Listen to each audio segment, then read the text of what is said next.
Where the Wild Things Are by Maurice Sendak, and I am sitting in our Where the Wild Things Are corridor, and I've got Max behind me, and if I quickly spin round. Okay, so this book was written in 1967. It's called a classic, so again, beautiful. This has got a special name, this page. I'm going to have to try and find out what the special name is, Where the Wild Things Are. Put my glasses on. The night Max wore his wolf suit and made mischief of one kind and another, his mother called him the Wild Thing. And Max said, "I'll eat you up." And he was sent to bed without eating anything. That very night, in Max's room, a forest grew. We've got one above us as well, look.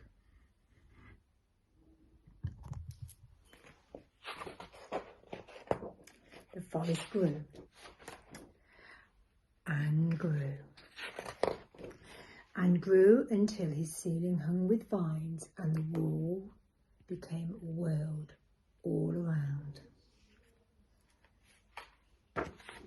And an ocean tumbled by with a private boat for Max, and he sailed off through night and day, and in and out of weeks and almost over a year to where the wild things are. And I'm going to move our camera so we can see one of the wild things. And when he came to the place where the wild things are, they roared their terrible roars and gnashed their terrible teeth and rolled their terrible eyes and showed their terrible claws. Till Max said, "Be still," and tamed them with a magic trick of staring into the yellow eyes without blinking once, and they were frightened and called him the most wild thing of all. And they made him king of the wild things. "And now," said Max, "let the rumpus begin."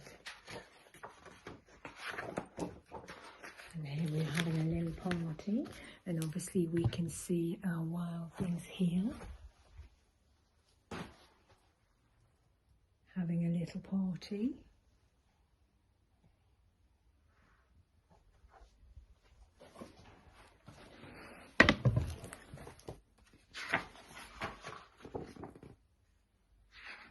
They're having a right good time, aren't they? Oh, I wonder what music they're playing. If you were to have a party with your friends, what music would you play when lockdown's over and you invite everyone round to your house? And what are you going to do? "Now stop," Max said, and sent the wild things off to bed without their supper.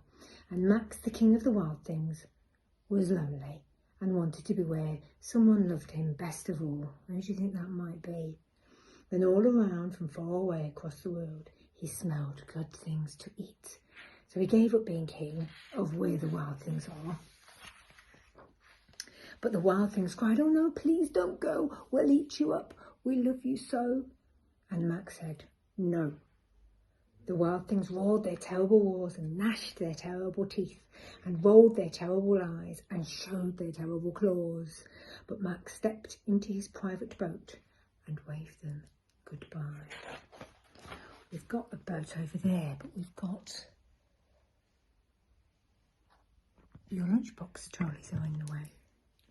And he sailed back over a year and in and out of weeks and through a day and into the night to his very own room, and he found his supper waiting for him. And guess what? It was still hot. Where the Wild Things Are by Maurice Sendak.